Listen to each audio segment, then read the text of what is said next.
आप देख रहे हैं कहानी कुर्सी की और लगातार हम बात कर रहे हैं कि कैसे मणिपुर हिंसा को लेकर विपक्ष हमलावर है। नो कॉन्फिडेंस मोशन सदन के अंदर आएगा, संसद में आएगा मोदी सरकार के खिलाफ। राहुल गांधी ने लेकिन अभी अभी एक वीडियो जारी करके केंद्र सरकार को घेरा है, मोदी सरकार को घेरा है।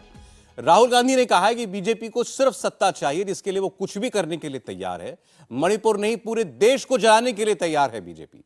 राहुल गांधी ने बीजेपी और आरएसएस पर अटैक करते हुए कहा कि ये सिर्फ वोट बांटने का काम कर रहे हैं, इन्हें किसी के दुख दर्द से कोई मतलब नहीं। वो सिर्फ सत्ता चाहते हैं और सत्ता के लिए वो कुछ भी कर देंगे। मणिपुर को जला देंगे, बाकी देश को जला देंगे। हरियाणा, पंजाब, उत्तर प्रदेश, सारे देश को जला देंगे, क्योंकि इनको सिर्फ सत्ता चाहिए और कुछ नहीं चाहिए। इनको देश के दर्द से कुछ फर्क नहीं पड़ता, दुख से कोई फर्क नहीं पड़ता, इनको सिर्फ सत्ता चाहिए। और ये लड़ाई है। एक तरफ आप बैठे हो, आप कांग्रेस पार्टी के भविष्य हो, आपके दिल में देश प्रेम है। जब देश को चोट लगती है, कहीं भी हो, मणिपुर में हो, तमिलनाडु में हो, जम्मू कश्मीर में हो, उत्तर प्रदेश में हो, कहीं भी हो, जब देश को चोट लगती है, देश की किसी नागरिक को चोट लगती है, चाहे वो हिंदू हो, मुसलमान हो, सिख हो, ईसाई हो, तमिल बोलता हो, बंगाली बोलता हो, आपके दिल में चोट लगेगी एकदम। आप उदास होगे, आपको पता भी नहीं लगेगा मूड क्यों खराब हो गया। मगर उनके दिल में ऐसी कोई बात नहीं है। आरएसएस के लोगों को, बीजेपी के लोगों को कोई दर्द नहीं हो रहा, कोई दुख नहीं है उनके दिल में, क्योंकि हिंदुस्तान को बांटने का काम यही करते हैं और सदियों से करे आ रहे हैं। तो ये आपकी लड़ाई है। तो राहुल गांधी कह रहे हैं कि ये मणिपुर को नहीं, पूरे देश को जला देंगे अपने फायदे के लिए। राहुल गांधी अब चूंकि सांसद नहीं है, तो इसीलिए पार्लियामेंट में पिछले हफ्ते से, जब से पार्लियामेंट शुरू हुई है, तो जो कुछ भी हो रहा है, तो एक उनकी उसमें सीधी कोई भागीदारी दिखाई नहीं दे रही थी। ये वीडियो जारी करके उन्होंने अपनी बात अब पहुंचाई है और कह रहे हैं कि ये तो आग लगाने के काम में माहिर है बीजेपी आरएसएस वाले। देखिए, राहुल गांधी जब उपदेशक की मुद्रा में आते हैं तो वो देखकर अच्छा नहीं लगता है। उस पार्टी के नेता हैं जिसने 3,500 सिखों को जिंदा जलवा दिया इस देश की राजधानी में, और वो जब इस तरह की संवेदना की बात करें, नल्ली नरसंहार असम का कौन भूला होगा, पंजाब में जो आतंकवाद चला वो कौन भूला होगा, जम्मू कश्मीर का आतंकवाद, कश्मीरी पंडितों का पलायन, उनकी हत्या कौन भूला होगा। ये जो अतीत है, इमरजेंसी सहित जो है कांग्रेस का, वहाँ से कांग्रेस का नेता को इस तरह की कि उनको केवल सत्ता चाहिए, बिल्कुल चाहिए, आपको नहीं चाहिए। जिसको सत्ता नहीं चाहिए वो हिमालय पर चला जाएगा, राजनीतिक दल में नहीं काम करेगा। जो भी राजनीति में है, जिस पार्टी का भी है, वो सत्ता चाहता है। इसमें सत्ता चाहने में कैसे कोई बुराई हो सकती है जी? सत्ता के लिए ही राजनीति में है। और सत्ता की राजनीति इस वक्त लोकसभा में भी चल रही है। प्रदीप जी, जरा हंगामा हो रहा है इस वक्त वहां, काफी दिखाते हैं आपको। सरकार कोई भाग ले, हमारे पास पूरा नंबर है और देश के जनता हमारे ऊपर, मोदी जी के ऊपर पूरा विश्वास कर रहे हैं। इन लोगों के ऊपर विश्वास नहीं है। एक काला कपड़ा क्यों पहन के आया? इतने दिन 60 साल तक बहुत धन्यवाद किया, बहुत धन्यवाद पहन के आया है, कारनामा नहीं। बहुत धन्यवाद। जन विश्वास उपबंधों का संशोधन विधेयक 2023, श्री राजेंद्र अग्रवाल जी। चलिए, अभी तो हंगामा जारी है और प्रहलाद जोशी जो है वो बोल रहे थे कि हमारे पास बहुमत है, उसकी आप चिंता मत कीजिए, तो बहुमत साबित करने वाला अवसर अभी आएगा। ये चर्चा वहां क्यों उठी एकदम से, इस पर देखना पड़ेगा पीछे क्या बात हो रही थी।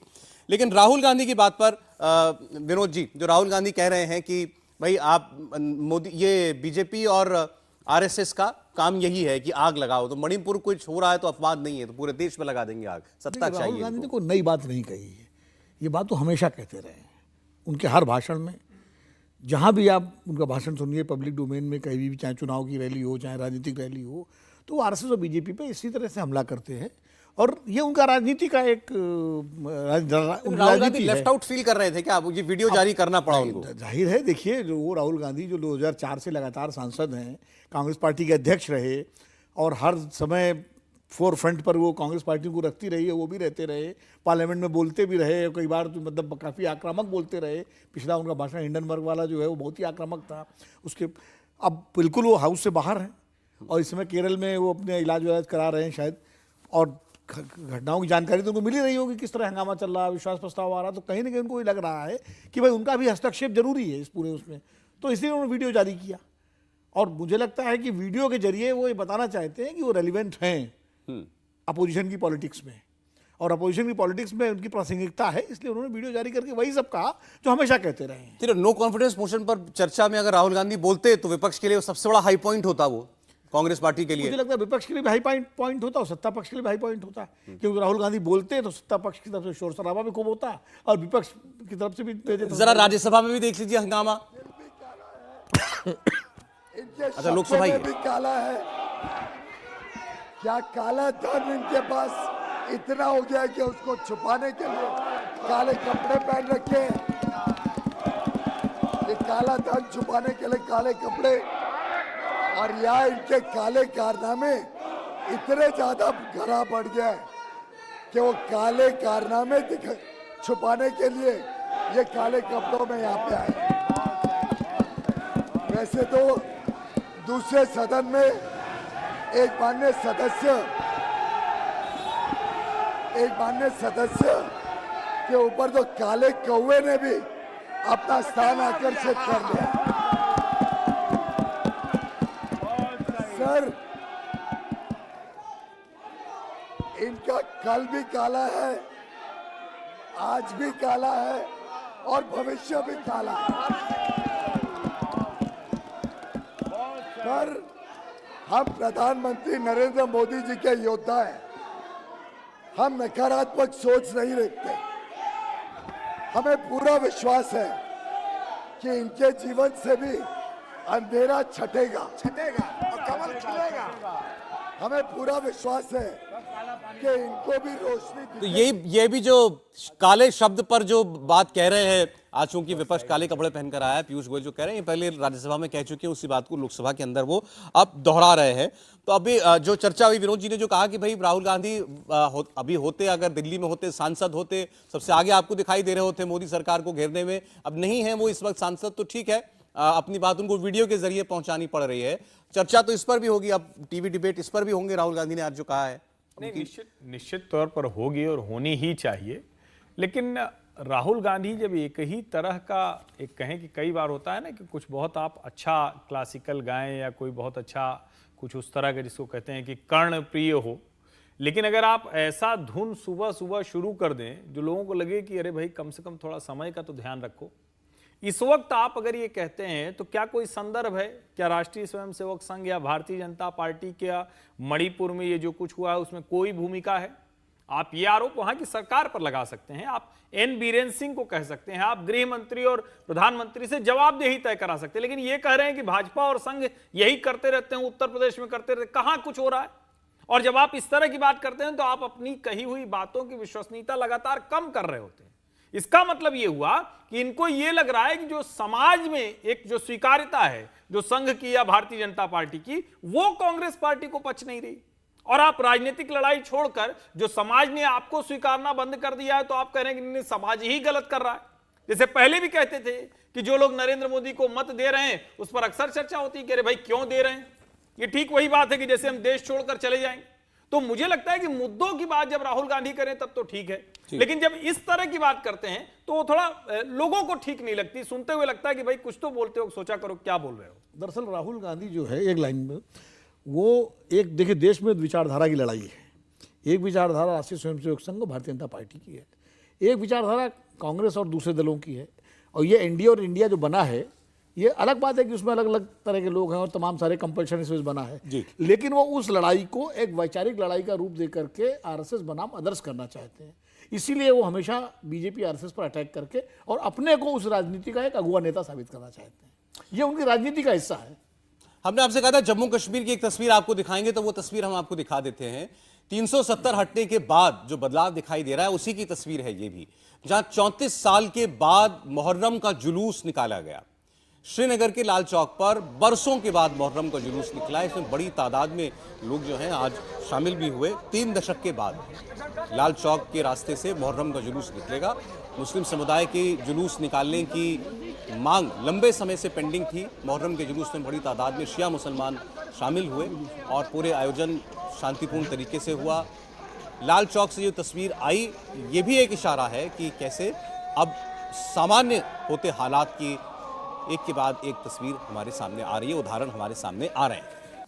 अब कश्मीर में ही लाल चौक पर मुहर्रम का जुलूस नहीं निकल सकता, ये शायद लोगों को अटपटा लग रहा होगा, लेकिन नहीं निकला 34 साल से।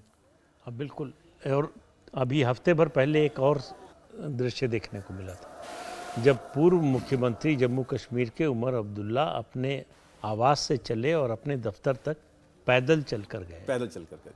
मतलब ये दृश्य पिछले 30 साल में इसकी कल्पना करना भी मुश्किल था, और कोई बड़ी सिक्योरिटी नहीं। 2 लोग ऐसे दिख रहे थे शादी वर्दी में जो लग रहा था शायद पुलिस वाले। हालांकि वो मामला ये था, वो कहते मेरी सिक्योरिटी ले ली तो मैं पैदल ही चला जाता हूँ, ऐसा कुछ था। लेकिन फिर वो पैदल चले, ये बात सही है। हाँ पैदल नहीं, अगर सिक्योरिटी ले ली होती, आप कल्पना कीजिए 5 अगस्त 2019 से पहले वो घर से भी निकलते क्या?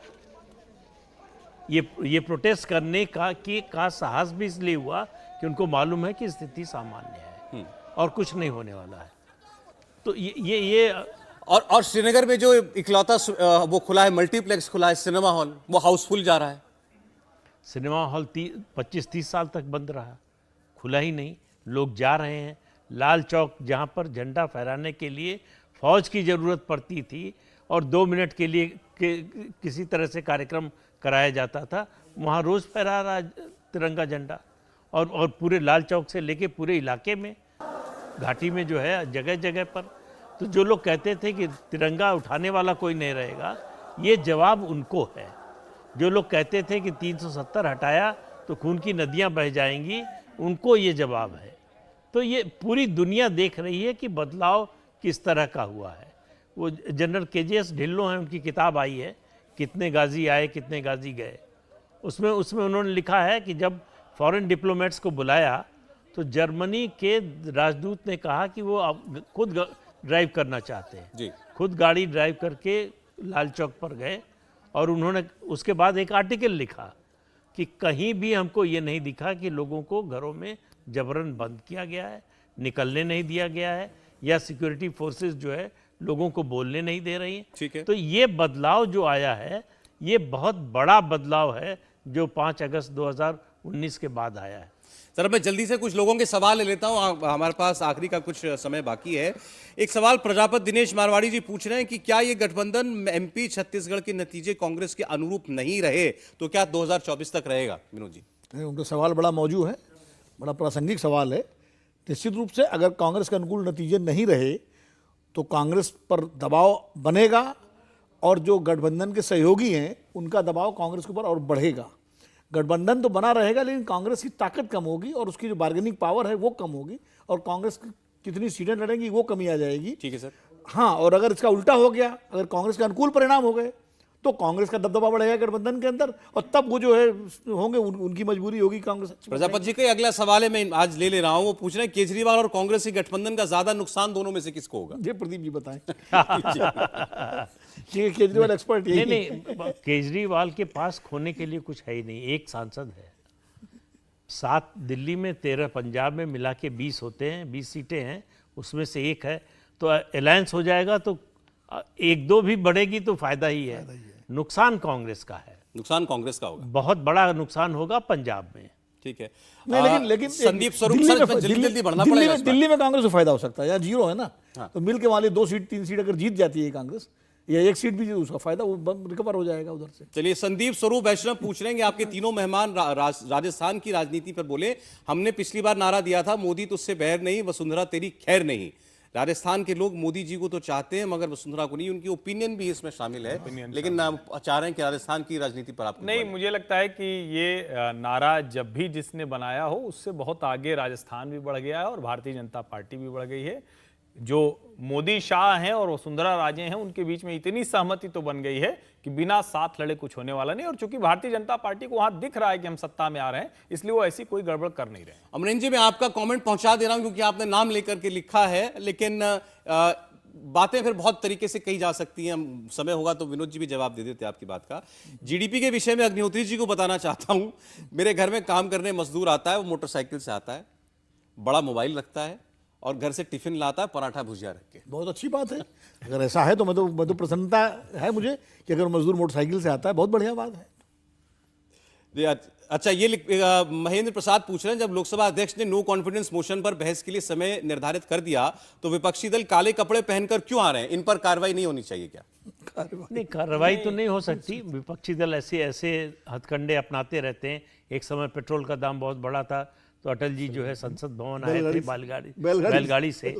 राहुल गांधी ट्रैक्टर से आ चुके हैं, हम लोग देख चुके हैं। उस साइकिल से भी कुछ लोग आ चुके हैं। इस तरह से तो ये चीज़ें होती रहती हैं, लेकिन उसका कोई बहुत औचित्य सही में समझ में नहीं आता कि आप काले कपड़े पहनकर क्यों आए।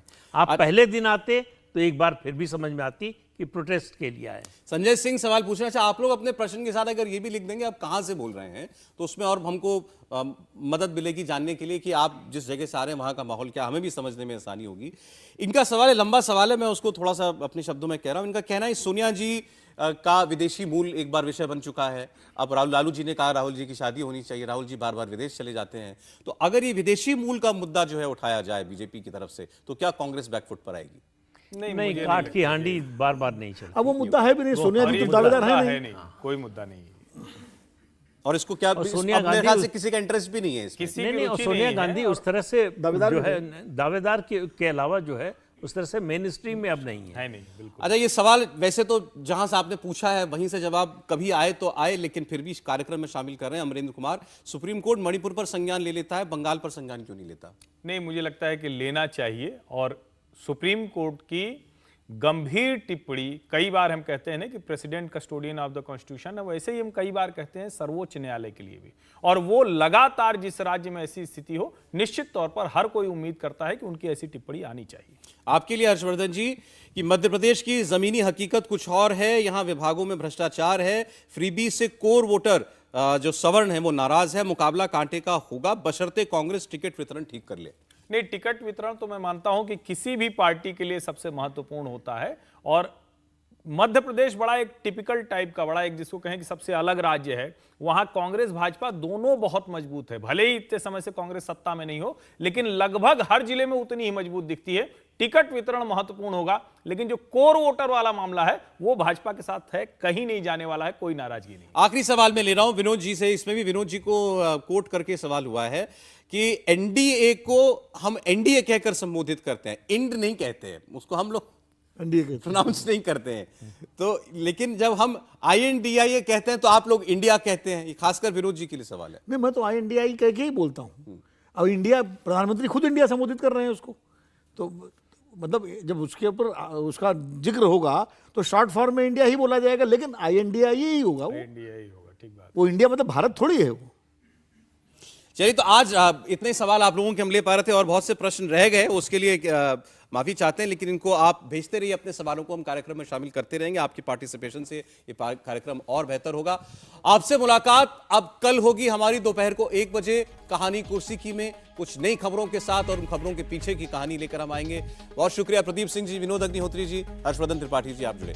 इंडिया टीवी हर वक्त हर जगह डाउनलोड करने के लिए सर्च करें India TV news Google play store या ऐप स्टोर पर।